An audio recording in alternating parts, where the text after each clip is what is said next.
اعوذ باللہ من الشیطان الرجیم بسم اللہ الرحمن الرحیم۔ ویورز السلام علیکم، میرا نام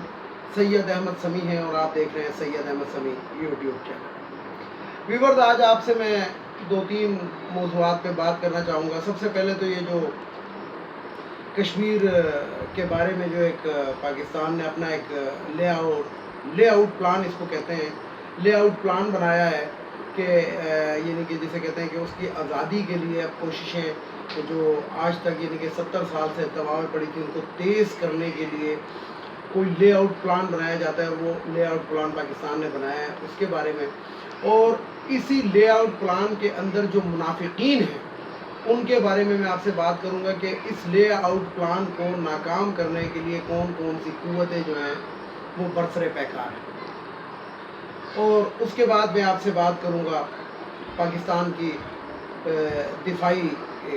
ضروریات کے بارے میں۔ تو سب سے پہلے بات یہ ہے کہ تقریباً سن 1988 کے اندر پاکستان میں جب یعنی کہ ضیاء الحق صاحب کی حکومت ختم ہوئی تھی اور ہم نے جمہوریت کے مزے لینا شروع کیے تھے۔ تو جب ہم نے جمہوریت کے مزے لینا سن 88 میں شروع کیے تو اس وقت ایک مولانا صاحب ہوتے تھے جو بعد میں مولانا ڈیزل بھی کہلائے، انہوں نے بیان دیا کہ جناب عورت کی حکمرانی کے اندر جو ہے یہ اسلامی ملک میں یہ ناجائز ہے، لیکن اسی عورت کی حکمرانی کے اندر کشمیر کمیٹی کے وہ چیئرمین بنتے ہیں اور اس کے بعد اب تک یعنی کہ پچھلی حکومت نون لیگ کی ختم ہوئی ہے اس وقت تک وہ کشمیر کمیٹی کے چیئرمین تھے۔ یہ میں مولانا فضل الرحمان کی بات کر رہا ہوں۔ لیکن جب 2 دن پہلے جب کشمیر کے لے آؤٹ پلان کے بارے کے اندر جب یہ نقشہ پاکستان نے تمام سیاسی جماعتوں کو مدعو کیا تو اس میں مولانا فضل الرحمان نے آنے سے انکار کر دیا اور ان کی پارٹی میں۔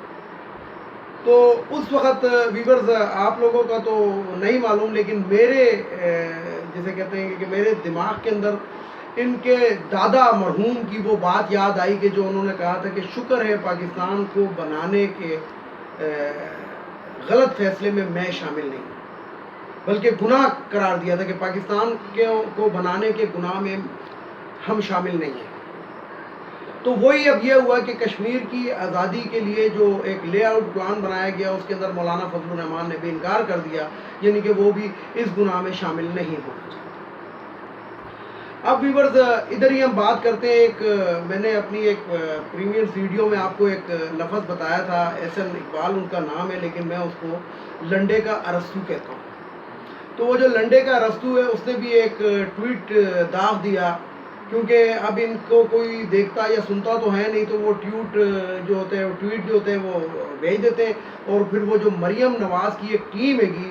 جس کو یہ میڈیا ٹیم کہتے ہیں وہ اس کو مختلف ناموں سے اور مختلف اس سے وائرل کرتی ہے کہ یہ نام ہمارے زیادہ سے زیادہ ویورز ہیں۔ تو اس نے جو بیان دیا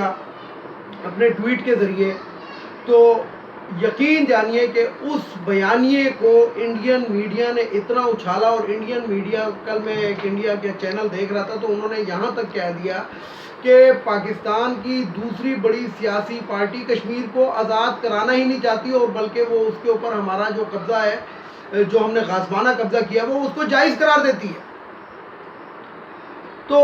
ویورز اس سے آپ ان لوگوں کی سوچوں کا اندازہ لگا سکتے ہیں۔ اس سے پہلے یہی احسن اقبال ایک یہ بھی بیان دے چکا تھا کہ یہ جو پاکستان ایک ڈیم بنا رہا ہے آزاد کشمیر کے علاقے کے اندر دی امیر بھاشا ڈیم، تو اس کے بارے میں بھی اس نے کہا تھا کہ یہ متنازع یعنی کہ جو کشمیر ہمارے پاس ہے اس کو یہ جو لنڈے کا ارسطو ہے اس کو متنازع علاقہ قرار دیتا ہے اور جو کشمیر انڈیا کے پاس ہے اس کو وہ متنازع نہیں کہتا۔ یعنی کہ آپ اس سے ان کی ذہنیت کا اندازہ لگا سکتے ہیں۔ یاد ہوگا آپ کو کہ ایک تقریر کی تھی وہ جو ان کے قائد تھے جو تا حیات نا اہل جن کو سپریم کورٹ قرار دے چکی ہے اور جو قسم کھاتے تھے جنہوں نے سپریم کورٹ میں قرآن کے اوپر ہاتھ رکھ کے کہا تھا کہ مجھے ان ایون فیلڈ اپارٹمنٹ کے بارے میں کچھ نہیں پتہ لیکن آج کل وہ وہیں پہ مقیم ہیں۔ تو انہوں نے اسمبلی میں جب کھڑے ہو کے کہا تھا حضور یہ ہیں وہ ذرائع جن سے یہ دولت حاصل کی گئی، تو اس شخص نے ایک تقریر کے اندر کہا تھا کہ ہم اور انڈیا کے لوگ تو ایک ہی ہیں، بس بیچ میں 1947 میں ایک لکیر آ گئی ہے، آلو گوشت وہ بھی کھاتے ہیں، آلو گوشت ہم بھی کھاتے ہیں، اور ایک انہوں نے لفظ کیا آپ بھگوان کی پوجا کرتے ہیں، ہم بھی انہی کی پوجا کرتے ہیں، یعنی کہ انہوں نے اللہ کا لفظ لینا مناسب نہیں سمجھا تھا کہ ہم اللہ کو ماننے والے ہیں اور آپ بھگوان کو ماننے والے ہیں۔ تو ویورز اس سے آپ ان چیزوں کا اندازہ، میں بھی یہ وقتاً فوقتاً ان کی تقریریں اسی لیے آپ کو یاد کراتا رہتا ہوں، یہ وہ فتنہ ہے، یہ وہ فتنے ہیں کہ جو پاکستان کو استحکام نہیں دے سکتے، اور نہ پاکستان کو اس کی ڈگر کے اوپر چلنے کی اگر پاکستان کوشش کرتا ہے تو اس کو بھی یہ سبوتاج کرتے ہیں۔ یعنی کہ ان کی حکومتوں نے پاکستان کے اوپر اتنا قرضہ لاد دیا ہے، اتنا قرضہ انہوں نے لاد دیا ہے کہ اس کو اتارتے اتارتے بھی یعنی یقین جانے کہ اتنے ہی مزید سال شاید لگتے ہیں۔ اب اس سے اندازہ لگائیں کہ پاکستان جتنا بھی اکانومی ہے پاکستان کی، یعنی کہ جو سال میں پاکستان کماتا ہے وہ قرضوں کے سود کی شکل میں ادا کر دیتے ہیں۔ یعنی کہ انہوں نے لاہور کے اندر ان کے جو بھائی تھے وہ جو ویورز، میں آپ کو ایک اور بات بتاؤں کہ پاکستان کے اندر کرونا کے تقریباً تمام مریض صحت یاب ہو گئے، صرف ایک مریض صحت یاب نہیں ہوگا جس کو شرباز شریف کہتے ہیں، وہ صحت یاب نہیں ہو سکتا، وہ کرونا سے باہر نہیں آئے گا، اور کرونا کے بعد ہو سکتا ہے اس کو کوئی اور بھی بیماری لگ جائے۔ لیکن پچھلے دنوں وہ بلاول بھٹو کے ساتھ یعنی کہ مل بیٹھا بھی تھا اور ادھر جمگھٹے میں بھی بیٹھا ہوا تھا اور باتیں بھی کر رہا تھا، اس وقت اس کو کرونا شرونا کا ڈر نہیں تھا، کیونکہ بلاول بھٹو بھی کرونا فری ہیں۔ کرونا یا عورتوں کو لگتا ہے یا مردوں کو لگتا ہے، تو تیسری نسل کو ویورز یہ اتنی اموات ہوئی ہیں، اس میں کوئی نہیں سنا کہ کوئی اس طرح کا شخص بھی کرونا سے وفات پا گیا ہو یا اس طرح کا شخص کوئی کرونا کا مریض ہو، کیونکہ یا مرد ہوئے ہیں یا عورتیں ہوئی ہیں۔ تو اب میں اس سے آگے کیا کہوں آپ کو، تو اس لیے شہباز شریف صاحب ان سے گھل مل کے ملے، کیونکہ ان کو ڈر ہی نہیں تھا کہ ان کو کرونا ہے، کرونا تو مردوں کو لگتا ہے یا عورتوں کو لگتا ہے۔ تو ویورز بات یہ ہے کہ وہ جو ایک اورنج ٹرین شہباز شریف نے بنائی تھی، وہ اورنج ٹرین چلے یا نہ چلے 15 ارب روپے ہر سال ہم اس کے سود کی شکل میں لازمی دیں گے، اور اگر نہیں دیں گے تو پھر ہم کرپٹ ہو جائیں گے۔ تو یہ بات میں آپ کو بتانا چاہتا تھا ان لوگوں کے بارے میں، اور یہ میرے تجزیات تھے ان لوگوں کے بارے میں کہ یہ پاکستان کو خوشحال نہیں دیکھ سکتے۔ یعنی کہ جس ٹائم مولانا فضل الرحمان، یہ میں ان کے نام ایک ساتھ اس لیے لے رہا ہوں کہ یہ ایک ہی تالی کے سارے چٹھے بٹھے ہیں۔ دیکھیں ویورز، آپ کو یاد ہوگا کہ جب 2014 میں دھرنا ہو رہا تھا تو کنٹینر پہ صرف ایک شخص تھا، ایک سیاسی پارٹی کنٹینر پہ تھی، باقی تمام کی تمام پارلیمنٹ کے اندر تھی۔ لیکن آج ساری کی ساری جو ہیں وہ کنٹینر پہ ہیں، اور وہ جو اکیلا شخص تھا وہ آج پارلیمنٹ کے اندر ہے، اس لیے کہ وہ ثابت قدم رہا اور اس نے اپنی بات سچ ثابت کر کے دکھا۔ مولانا فضل الرحمان صاحب 42 لاکھ کی لسی ڈکارنے کے لیے کشمیر کمیٹی کے چیئرمین بن سکتے تھے، اور اس وقت وہ بڑا کشمیر تو انہوں نے کبھی نہیں کیا، لیکن مطلب وہ پتہ نہیں کون سی خاموش سفارتکاری تھی جو 35 سال کرتے رہے۔ لیکن جب کشمیر کے اوپر پاکستان نے ایک کانفرنس بلائی موجودہ حکومت نے، تو اس میں انہوں نے آنے سے انکار کر دیا۔ اور یہ جو FATF کا ایک وہ چل رہا ہے کہ گرے لسٹ اور وائٹ لسٹ کے اندر پاکستان آنا، گرے لسٹ سے وائٹ لسٹ کے اندر آنا چاہتا ہے، اس کے بھی خلاف ان کی پارٹی نے ووٹ دیا۔ تو آپ اس سے ان کی ذہنیت کا اندازہ لگا سکتے ہیں کہ ان کے بغض عمران میں یہ کس حد تک گر سکتے ہیں۔ یہ پاکستان کے اندر صرف اور صرف اقتدار چاہتے ہیں، وہ اقتدار چاہتے ہیں جو ان کو ملے۔ اس میں یہ کشمیر کمیٹی کا کوئی چیئرمین ہو، کوئی خادم اعلیٰ ہو، کوئی وہ ہو، کوئی وزیر اعظم ہو، کوئی کسی کی بیٹی جو ہے وہ یوتھ کی ممبر بن کے، باراک اوباما کی جو بیوی تھی مشل اوباما، اس نے تقریباً 9 ملین یعنی کہ 90 لاکھ ڈالر دیے تھے پاکستان میں تعلیم کے اوپر خرچ کرنے کے لیے، تو وہ مریم نواز کے حوالے کر دیے گئے تھے، وہ مریم نواز ڈکار گئی، کیونکہ مریم نواز ایک بہت غریب لڑکی ہے، شاید آپ کو نہ پتا ہو، یعنی کہ اس کے پاس بڑی زمین ہے، بہت جائیداد ہے، لیکن وہ اتنی غریب ہے کہ وہ جو زمین کی قیمت ہے وہ 7 روپے مرلہ ہے، یعنی کہ جو انہوں نے اپنے اثاثوں میں ڈکلیئر کی ہے اس زمین کی قیمت کو 7 روپے مرلہ ہے۔ تو ایسی غریب عورت کو اگر 70-80 لاکھ ڈالر اگر وہ کھا جائے تو کوئی وہ حرج نہیں ہے، کیونکہ 70-80 لاکھ ڈالر ایک کھاتے میں بھی اچھی لگے گی۔ لیکن پیپلز پارٹی کی ایک موصوفہ ہے جن کا نام ہے نفیسہ شاہ۔ اچھا ویورز، یہاں پہ ایک اور بات آپ کو بتاؤں کہ یہ اپنے آپ کو نفیسہ شاہ کہلاتی ہیں، یعنی کہ سید فیملی سے اپنا تعلق جوڑتی ہیں، لیکن بے نظیر انکم سپورٹ پروگرام سے 2000 روپے منتھلی لیتی رہی ہے۔ 2000, اور اس کے باوجود کوئی ٹی وی اینکر، کوئی ٹی وی نیوز کاسٹر، کوئی یہ ان سے نہیں سوال کرتا جب وہ ٹی وی کے اوپر آ کے بولتی ہے اکانومی کے بارے میں، اس کے بارے میں، اس کے بارے میں، موجودہ حکومت کے بارے میں، تو کوئی ان سے یہ سوال نہیں کرتا کہ بی بی آپ جو 2000 روپے لیتی تھی وہ کس کھاتے میں لیتی تھی. اس لیے کہ پری پلان انٹرویو ہوتے ہیں، پری پلان کے وہ ہوتے ہیں، ان کو پہلے بتا دیا جاتا ہے کہ یہ سوال آپ نے نہیں کرنا. تو میری عوام سے اور ویور سے اپیل ہے کہ کہیں اگر آپ لوگوں کا واسطہ تعلق نفیسہ شاہ سے پڑے تو آپ اس سے یہ ضرور پوچھیے گا کہ بی بی وہ 2000 روپے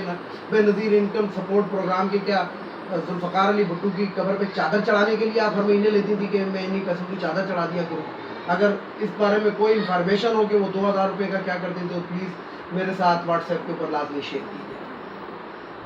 تو ویورز یہ تو تھی ان لوگوں کے بارے میں یہ مخصوص باتیں جو میں آپ کو بتانا چاہتا تھا. ان کے بھیانک چہرے میں آئے وقت آپ لوگوں کو دکھاتا رہتا ہوں، بتاتا رہتا ہوں. یعنی کہ اس سے اندازہ لگائیں کہ ایک شخص جو ہے وہ 4 ہفتے کے لیے علاج کے لیے لندن گیا تھا، آج 7 مہینے ہو گئے، لیکن اس نے نہ کوئی آپریشن کرایا نہ کچھ کرایا، اور وہاں پہ کافیاں پی رہا ہے اور جناب سری پائے کھا رہا ہے، پتہ نہیں کیا کیا کھا رہا ہے. وہاں پہ وہ جا کے صحت مند ہے، لیکن پاکستان میں وہ آ کے بیمار ہو جاتا ہے. ابھی اس کو جھوٹ کہہ دو نا کہ تمہیں وزیر اعظم بنا دیں گے، درپردہ کوئی بات ہوگی تو بالکل صحت یاب ہو جائے. تو ویورز یہ تو تھی ان لوگوں کے بارے میں باتیں. اب آتے ہیں میں آپ کو پاکستان کا جو میں نے آپ کو بتایا کہ میں آپ کو دفاعی بارے میں ایک آپ کو کچھ باتیں بتاؤں گا. تو بات یہ ہے کہ پاکستان کی جو دفاعی صلاحیت ہے وہ اب ہم اس سے ذرا سا مشرف صاحب کے دور میں آگے نکل چکے تھے. یعنی کہ پہلے جو آتا تھا وہ پاکستان کی دفاعی افواج آتی تھی، اب دفاعی افواج نہیں ہے. اب ہم حملہ کرنے کی بھی صلاحیت رکھتے ہیں اور دشمن کے علاقے میں گھسنے کی بھی صلاحیت رکھتے ہیں. جسے یہ جو انڈیا جو نام دیتا تھا سرجیکل اسٹرائک، اب ہمارے پاس یہ طاقت بھی موجود ہے. ان کے رافیل طیاروں کا توڑ بھی ہمارے پاس موجود ہے، ان کے ارجنٹ ٹینک کا توڑ بھی ہمارے پاس موجود ہے، ان کے وکرانت و ورید کو ڈبونے کا لیے ہمارے پاس سمرینیں بھی موجود ہیں. اور خود انڈین میڈیا آج کل بڑا وویلا کر رہا ہے کہ ایک وہ نئی سمرین جو پاکستان کی، جو پاکستانیوں کو بھی نہیں پتا تھا، جو پاکستان نے بنائی ہوئی ہے، وہ ویورز میں آج آپ کو ایک انفارمیشن شیئر کر دوں کہ وہ پاکستان نے خود بنائی ہے وہ سمرین، اور وہ پاکستان کے ایس ایس جی کمانڈوز کے کنٹرول میں ہے، اور وہ پی این ایس اقبال کے اندر ہوتی ہے. یہ ٹی وی کے اوپر آ بھی چکا ہے، لیکن پھر بھی میں آپ کو بتا دوں کہ پی این ایس اقبال کے اندر ہوتی ہے، اور وہ پاکستان کے کمانڈوز کے زیر استعمال ہے، نہ کہ پاکستان سمرین فورس کی. کیونکہ یہ جو نیوی ہوتی ہے اس کے اندر مختلف شعبے ہوتے ہیں. اس کا ایئر آرم بھی ہوتا ہے، اس کی میرین بھی ہوتی ہے، اس کا سرفس بھی ہوتا ہے، اور اس کا انڈر واٹر بھی ہوتا ہے. تو انڈر واٹر سمرین تو وہ ہے، لیکن وہ انڈر واٹر اس کے اندر نہیں، بلکہ وہ پی این ایس اقبال کے انڈر میں ہے. تو پاکستان جو ہے، میں اپنے جتنے بھی لوگ ہیں جو مجھے سنتے اور دیکھتے ہیں ان کو میں یہ بتانا چاہتا ہوں کہ اس بارے میں بالکل کوئی آپ اپنے ذہن کے اندر غلط فہمی مت لائیے گا کہ پاکستان جو ہے کوئی دفاعی لحاظ سے کمزور ہے. نہیں، میں آپ کو بتا دوں کہ اگر انڈیا نے کسی قسم کی حماقت کی تو پھر وہی والی بات ہے کہ ہم اس دفعہ اس کا وہ حال کریں گے جو سوچ نہیں سکتا. اور ضیاء الحق کا وہ جملہ حقیقت بن جائے گا کہ دنیا میں 65 اسلامی ملک ہیں، اگر تم نے ہم پہ ایٹم بم پھینک بھی دیا جو انہوں نے راجیو گاندھی کو کہا تھا، تو مسلمان دنیا میں زندہ رہیں گے، لیکن ہم دنیا سے رام کو مٹا دیں گے. تو آج ہم اسی پوزیشن کے اوپر بیٹھے ہیں. اور یہ جو آپ نے ویورز آپ کو یاد ہوگا کہ اقوام متحدہ کے اندر جو ہمارے موجودہ وزیر اعظم نے تقریر کی تھی، انہوں نے بھی اس پہ یہی الفاظ کہے تھے کہ جو ایٹمی طاقتیں اگر دو آپس میں ٹکرائیں تو اس کا حال پھر دنیا دیکھے گی، اور ہم تو افیکٹ ہوں گے لیکن دنیا پہ بھی اس کے جو افیکٹ اور آفٹر شاک آئیں گے وہ آپ سوچ نہیں سکتے. تو ویورز میں آپ کو بتاؤں کہ دفاعی لحاظ سے پاکستان کی جو مسلح افواج ہے وہ دنیا کی 6ٹھی بڑی فوج ہے. پہلے ہم 10ویں فوج تھے، اب ہم 6ٹھی بڑی فوج ہے دنیا کی. اور ویپنز کے حساب سے، اور اٹیکنگ پاور کے حساب سے، ایئر آرم کے حساب سے، انفینٹری کے اس سے، اور میزائل ٹیکنالوجی کے اندر ہم دنیا کے بڑے بڑے ملکوں کے ہم پلہ ہیں. یعنی کہ ہم امریکہ اور چائنا کے بھی ہم پلہ ہیں. تو اس لیے گھبرانے کی ضرورت نہیں ہے. اور جب ایک آخر میں ایک بات آپ کو بتا دوں کہ جب کوئی شخص اپنا گھر بناتا ہے تو گھر بنانے سے پہلے اس کا نقشہ بنایا جاتا ہے. اسی لیے کشمیر حاصل کرنے سے پہلے ہم نے نقشہ بنا کر دے دیا ہے کہ یہ ہمارا کشمیر ہے. اب یہ بے شک یہ نون لیگ والے کہتے رہے کہ جناب نقشہ بنانے سے کشمیر نہیں ملتا، نقشہ بنانے سے ملے نا، گھر جو ہوتا ہے جب اس کا نقشہ بنتا ہے تو اسی کے اوپر گھر کی تعمیر ہوتی ہے. اس لیے ہم نے نقشہ بنا دیا ہے، اور یہی نیپال نے بھی کیا تھا کہ نیپال نے اپنا نقشہ بنا دیا تھا. یہ نقشہ ہم یونائٹڈ نیشن کے اندر بھی پیش کر دیں گے، اور اس کے بعد ان علاقوں پہ ہمارا کلیم ہے. اور نہ صرف کشمیر، ریاست جوناگڑھ، ریاست حیدرآباد دکن، یہ بھی ہمارے ہیں، اور یہ بھی اس نقشے کے اندر شو کر دیے گئے ہیں. تو ویورز انشاءاللہ